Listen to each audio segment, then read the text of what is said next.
Hello friends, welcome to దేవాంష్క diaries. ఇప్పుడు మీరు వినబోతుంది నువ్వుంటే నా జతగా స్టోరీలో 105వ భాగం. ఆనంద్ గారు ఆలోచించి, వద్దు మాధురి, కుదిరితే మీరే ఇళ్ళ రండి, నేను సామ్రాట్తో మాట్లాడి చూస్తాను, కానీ బయటికి వెళ్ళే పని అయితే మాత్రం రుద్రని పంపించలేను. ఇప్పుడు నువ్వు రుద్రని తీసుకువెళ్తే వాడు పూర్తిగా తన తల్లిదండ్రులకి, తన ఇంటికి దూరం అయిపోతాడు.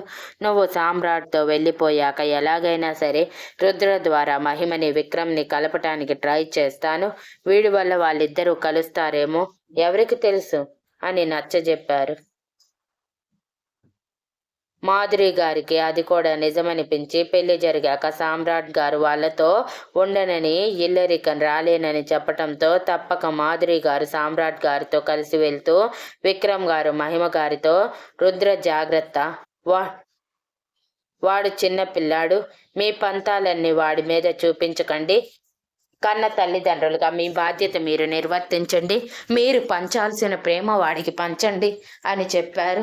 మాధురి గారి మాటలు అటు విక్రమ్ గారు ఇటు మాధురి గారు ఇద్దరు పెడచెవిన పెట్టి మొహం తిప్పేస్తే మాధురి గారు బాధగా ఆనంద్ గారు శరత్ గారితో, నాకు అన్నయ్య మీద వదిన మీద ఇసుమంతైన నమ్మకం లేదు నాన్నగారు, మీరే రుద్రని గమనిస్తూ ఉండండి, ఏం కావాలన్నా నోటితో చెప్పేవాడు కూడా కాదు అని అన్నారు. ఆనంద్ గారు బాధగా రుద్ర వైపు చూసేసరికి రుద్ర అప్పటికే మాధురి గారి మీదకి ఉరకటానికి రెండు చేతులు చాచి బోసి నవ్వులతో చూస్తూ ఉంటే ఆ అమాయకమైన మొహం చూసి కూడా తల్లిదండ్రులకి ఎందుకు మనసు కరగటం లేదని మహిమ గారి మీద, విక్రమ్ గారి మీద విపరీతమైన కోపం వస్తున్న ఇద్దరి మొండి పట్టుదల తెలిసి ఏమీ చేయలేక, నేను చూసుకుంటాను, నువ్వు వెళ్ళిరా తల్లి అని అన్నారు. మాధురి గారు వెళ్తూ వెళ్తూ రుద్రని వదిలిపెట్టలేక తన మొహమంతా ముద్దులు పెట్టి, జాగ్రత్త కన్నా, ఈ అత్త లేదని బెంగ పెట్టుకోకు అని రుద్రని తన నుంచి శరత్ గారికి ఇస్తుంటే రుద్ర మాధురి గారిని అస్సలు వదలకుండా గుక్క పెట్టి ఏడుస్తూ రాను అని మారాన్ చేస్తూ ఉన్నాడు. శరత్ గారు బాధగా రుద్రని తీసుకొని, నేనున్నా కదా అని సముదాయిస్తున్న రుద్ర వెళ్తున్న మాధురి గారి వైపే చూస్తూ ఏడుస్తూ ఉన్నాడు. అలా వాళ్ళు వెళ్ళిపోగానే విక్రమ్ గారు శరత్ గారితో, ముందు వాడి ఏడుపు ఆపించండి, వినలేక చస్తున్నాను అని చెప్పి లోపలికి వెళ్ళిపోతే కొడుకు ఏడుపు చూసి అప్పుడే కరుగుతున్న మనసు తిరిగి విక్రమ్ గారి మాటలకి, కొడుకు అన్న మాటలు గుర్తు చేసుకొని మనసు మళ్ళీ రాయి చేసుకొని అక్కడి నుంచి బయటికి వెళ్ళిపోతే ఆనంద్ గారు శరత్ గారు ఒక నిట్టూర్పు విడిస్తే మీనాక్షి గారు విసుగ్గా రుద్ర వైపు చూస్తూ, వీడిని కూడా ఏ అనాథాశ్రమంలోనూ వదిలేయండి నాన్నగారు, అప్పుడైనా మన ఇంటికి పట్టిన శని పోతుందేమో అని చిరాకుగా చెప్పి వెళ్ళిపోతే వెనకే మాధవి గారు కూడా వెళ్ళిపోయారు. అలా రుద్ర ఆ ఇంట్లో ఒంటరి వాడైపోయాడు. అప్పటికే రుద్రకి 1 ఇయర్కి దగ్గరలో ఉంది వయసు. మాధురి గారు వెళ్ళినప్పటి నుంచి రుద్రని పట్టించుకునే వారు ఎవరూ లేరు. ఆనంద్ గారు శేఖర్ గారు ఉన్నంతసేపు పట్టించుకున్నా వాళ్ళిద్దరూ వెళ్ళిపోయాక ఎవరూ పట్టించుకోక పసిపిల్లాడిలాగా బుడిబుడి ఆలుగులు వేస్తున్నవాడు కింద పడినా చూసుకునేవారు లేక, ఏడ్చినా పట్టించుకునేవారు లేక అలానే ఉండిపోయేవాడు. అప్పుడప్పుడు మాధురి గారు సామ్రాట్ గారు వచ్చి రుద్రని తీసుకొని తమ ఇంటికి వెళ్ళి మళ్ళీ సాయంత్రానికి తీసుకువచ్చి వదిలి పెట్టేవారు.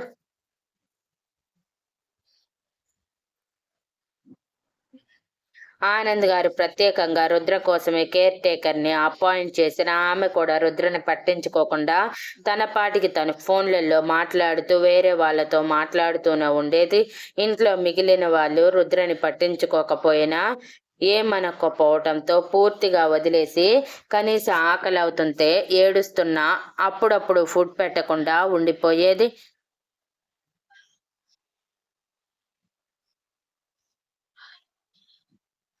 అలా రుద్ర బర్త్డే చెయ్యాలని అందరినీ అడిగినా ఎవరు సుముఖత చూపకపోవడంతో ఆనంద్ గారు బాధగా రుద్రని దగ్గరికి తీసుకొని, నీకు మంచి రోజులు వస్తాయి నాన్న, నువ్వు లేకపోతే ఈ ఇల్లు లేదు అనే రోజు వస్తుంది, అప్పుడు అర్థమవుతుంది వీళ్ళకి నీ విలువ అని కన్నీళ్లు జారుస్తూ అనుకుని గుండెలకి హత్తుకుంటే రుద్ర ఆనంద్ గారిని కరుచుకుపోయాడు. కనీసం తన పుట్టినరోజు రుద్రకి కావలసిన వాళ్ళ మధ్య జరపాలని మాధురి రుద్రని తన ఇంటికి తీసుకురమ్మని చెప్పినా ఒప్పుకోకుండా ఆనంద్ గారు రుద్ర పుట్టినరోజున అనాథ ఆశ్రమంలో చేస్తాననేసరికి అది కూడా ఒక మంచి పని మాధురి గారు సామ్రాట్ గారు కూడా దానికి ఒప్పుకోవటంతో వాళ్ళందరూ వాటికి ఏర్పాట్లు చేసుకుంటూ ఉండిపోయారు. సడన్ గా అప్పుడే ఫ్యాక్టరీకి సంబంధించిన విషయంలో సామ్రాట్ గారు, ఆనంద్ గారు, విక్రమ్ గారు, శరత్ గారు బోర్డ్ ఆఫ్ డైరెక్టర్స్ మీటింగ్ ఉండటం వలన ఖచ్చితంగా వెళ్ళవలసి వచ్చి మాధురి గారిని బర్త్డేకి సంబంధించిన పనులు చూసుకోమని కేర్ టేకర్తో రుద్రని జాగ్రత్తగా చూసుకోమని సాయంత్రానికి వస్తామని చెప్పి వెళ్ళిపోయారు.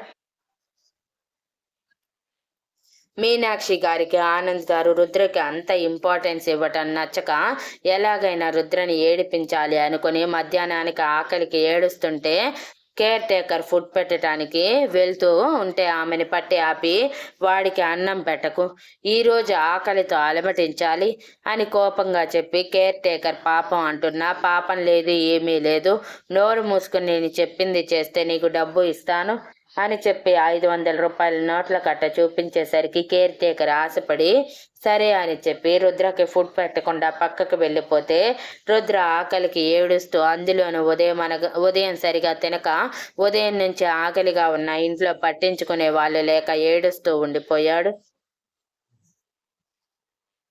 మరోవైపు విక్రమ్ గారు ఆనంద్ గారితో పాటు ఆఫీస్కి వెళ్ళిపోతే మహిమ గారు ఎప్పటిలా రుద్రని పట్టించుకోకుండా బయటికి వెళ్ళిపోయారు.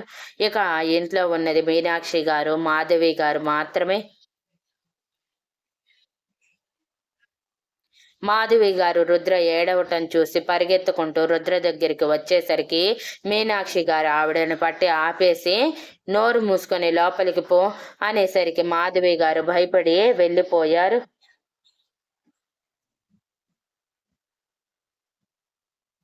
రుద్ర ఆకలికి గుక్క పెట్టి ఏడుస్తున్నా కూడా మీనాక్షి గారు కనీసం కనికరం అనేది లేకుండా రుద్ర ఏడుస్తూ ఉంటే నవ్వుతూ చూడటం చూసి కేర్ టేకర్కి ఆ నిమిషం మీనాక్షి గారిని చూసి భయం వేసింది. కానీ ఎదురు తిరిగితే తనకే జీవితం ఉండదు అని సైలెంట్ అయిపోయింది. అలా ఏడుస్తున్న రుద్ర ఆకలి కోసం డైనింగ్ టేబుల్ దగ్గరికి వెళ్ళినా కనీసం అది అందక ఎగురుతున్నా పట్టించుకోక పని మనుషులకి పాపం అనిపించి దగ్గరికి వెళ్ళాలని ఉన్న మీనాక్షి గారి గురించి ముందే తెలిసి బాధగా చూస్తూ ఉంటే ఆనంద్ గారికి ఆ ఇంట్లో నమ్మకస్తుడైన ఒక మనిషి ఫోన్ చేసిన ఆయన మీటింగ్లో ఉండటం వలన ఎత్తకపోయేసరికి ఏం చెయ్యాలో అర్థం కాక వాటర్ తీసుకొని వెళ్దాము అనుకున్న మీనాక్షి గారి చూపుకి భయపడి భయంగా ఒక అడుగు దూరంలోనే ఆగిపోతే వాడికి ఇప్పుడు ఏమైనా పెట్టినా వాటర్ ఇచ్చినా ఈ ఇంటి నుంచి బయటికి వెళ్ళిపోతారు, నా గురించి తెలుసు కదా అని వార్నింగ్ ఇచ్చేసరికి అందరూ భయపడి వెనక్కి జంకారు. అలా రుద్ర ఏడుస్తూ ఏడుస్తూ ఏం చెయ్యాలో అర్థం కాక చూస్తూ ఉంటే మీనాక్షి గారు స్టెప్స్ మీదకి వెళ్ళి రుద్ర ఇది కావాలా అని యాపిల్ చూపించగానే అప్పటికే ఆకలికి తట్టుకోలేక ఏడుస్తూ ఉన్న రుద్ర యాపిల్ చూడగానే తన ఆకలి తీరుతుంది అన్న సంతోషంలో బోసి నవ్వులతో బుడిబుడి నడకలతో కష్టపడి స్టెప్స్ ఎక్కుతూ ఉంటే మీనాక్షి గారు నవ్వుతూ చూస్తూ ఉన్నారు.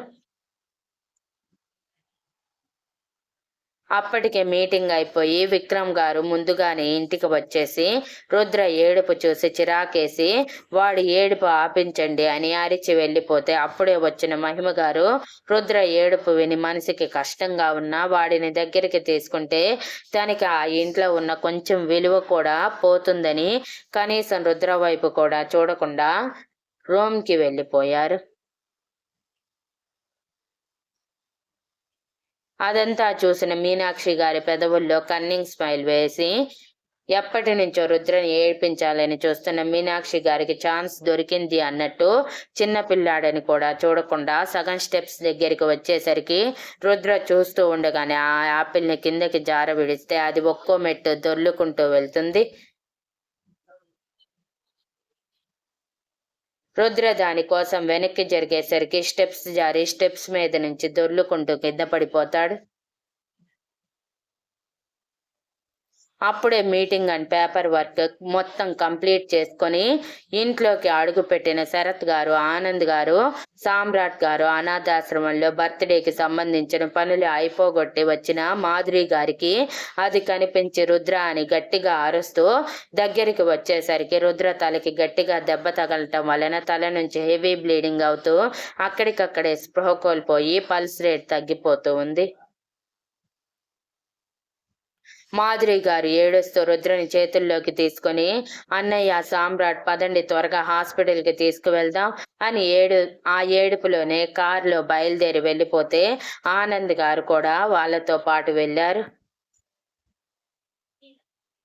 వాళ్ళ అరుపులకి బయటకు వచ్చిన విక్రమ్ గారికి జరిగింది తెలిసి పసిపిల్లాడన్న జాలితో పాపం అనిపించి వాళ్ళు వెళ్ళిన 10 నిమిషాల తర్వాత కార్ స్టార్ట్ చేస్తే మొదటిసారి మహిమ గారు రుద్రని పట్టించుకోనందుకు ఏడుస్తూ తన కొడుకుని ఏమవుతుందనుకుంటూ పరిగెత్తుకుంటూ బయటకు వెళ్ళేసరికి విక్రమ్ గారు కార్ స్టార్ట్ చేస్తూ ఉంటే ఆయన పక్కనే కూర్చొని, ప్లీజ్ మీకు దండం పెడతాను, ఇప్పుడు మీతో వాదించే ఓపిక లేదు, నన్ను నా కొడుకు దగ్గరికి తీసుకువెళ్ళండి అని బ్రతిమలాడారు.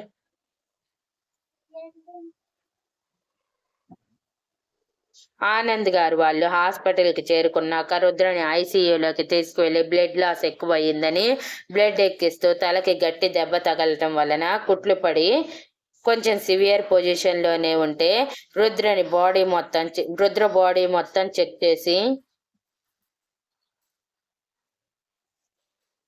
కోపంగా బయటికి వచ్చిన డాక్టర్ పెద్దవారని కూడా చూడకుండా, అసలు మీకు కొంచెమైనా బుద్ధి జ్ఞానం ఉన్నాయా?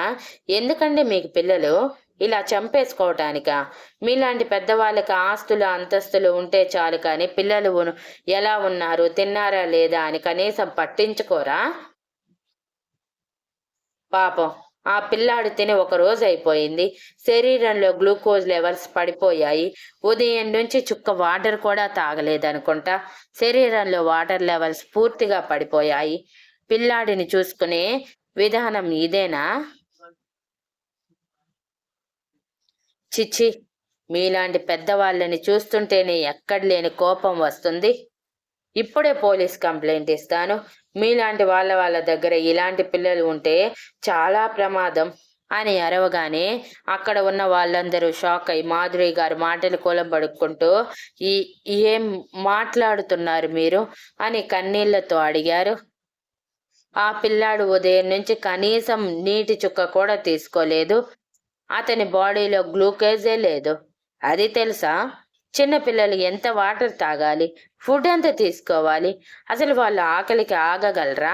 మినిమం కామన్ సెన్స్ లేదా? అతను ఇప్పుడు ఎంత సివియర్ పొజిషన్లో ఉన్నాడో తెలుసా? గ్లూకోజ్ లెవెల్స్ పడిపోయి బ్లడ్ లాస్ అయ్యి పల్స్ రేట్ పడిపోయింది. అతని కండిషన్ కూడా చాలా క్రిటికల్గా ఉంది. ఆయన పిల్లాడు మెట్ల మీద నుంచి పడిపోతుంటే చోద్యం చూస్తూ ఉండిపోయారా మీరు అని అరిచారు.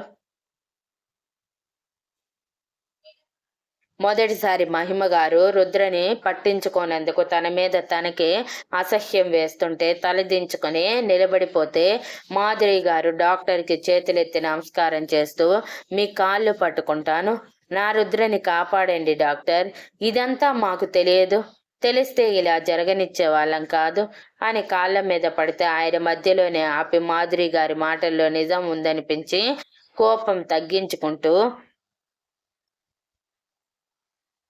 నా ప్రయత్నం నేను చేస్తాను, 24 అవర్స్ గడిస్తే కానీ ఏమీ చెప్పలేను, కండిషన్ మాత్రం సివియర్గానే ఉంది అని అందరి వైపు సీరియస్గా చూసి వెళ్ళిపోతే ఆనంద్ గారు విక్రమ్ గారి వైపు మహిమ గారి వైపు చూస్తూ, ఇప్పుడు సంతోషంగా ఉందా? పిల్లల్ని కనగానే సరిపోదు, వాళ్ళని కంటికి రెప్పలా పంచాలి. మీలాంటి తల్లిదండ్రులు ఉన్నంత కాలం రుద్ర లాంటి పిల్లలు బలవుతూనే ఉంటారు. మిమ్మల్ని నా ఇంటి మనుషులుగా చెప్పుకోవటానికి అసహ్యంగా ఉంది. ఇంట్లోనే ఏడ్చారు కదా, నాకంటే ముందే ఉన్నారు కదా, ఏం చేస్తున్నారు వాడలా ఏడుస్తూ ఉంటే? కన్న కొడుకు ఏడుస్తున్నాడన్న కనీసం కనికరం లేకుండా మీ రూమ్లలోకి వెళ్ళి డోర్లు వేసుకున్నారా? కనీసం వాడు ఎందుకు ఏడుస్తున్నాడని కూడా పట్టించుకోరా అని అరిచారు. ఎంతసేపు ఉన్నా రుద్ర కండిషన్ ఆనంద్ గారిలో కోపం అంతకంతకు పెంచుతూ ఉంటే ఆపుకోలేక మహిమ గారి చేతిని విక్రమ్ గారి చేతిని పట్టుకొని, మీరు ఇక్కడే ఉండండి, నేను మళ్ళీ వస్తాను అని గంభీరంగా మాధురి గారు, సామ్రాట్ గారు శేఖర్ గారికి చెప్పి వాళ్ళ చేతులు పట్టుకొని తీసుకువెళ్ళి కార్ స్టార్ట్ చేయమని ఇంటికి వెళ్ళగానే మీనాక్షి అని గట్టిగా అరిచారు. అప్పటికే మీనాక్షి గారు జరిగిందంతా ఆనంద్ గారు మిగిలిన వాళ్ళకి ఎక్కడ రుద్రకి ఆ పొజిషన్ వచ్చింది తన వల్ల అని తెలిస్తే చంపేస్తారని భయపడి రూమ్లో బిక్కు అంటూ ఉంటే మాధవి గారికి మీనాక్షి గారు చేసింది తెలిసి వణికిపోతూ ఉండిపోయారు. ఇక కేర్ టేకర్ అయితే డబ్బులు వద్దు ఏమీ వద్దు అని ఆ ఇంటి నుంచి పారిపోతే పని వాళ్ళందరూ బాధగా ఒక చోట నిలబడి మాట్లాడుకుంటూ ఉండిపోయారు.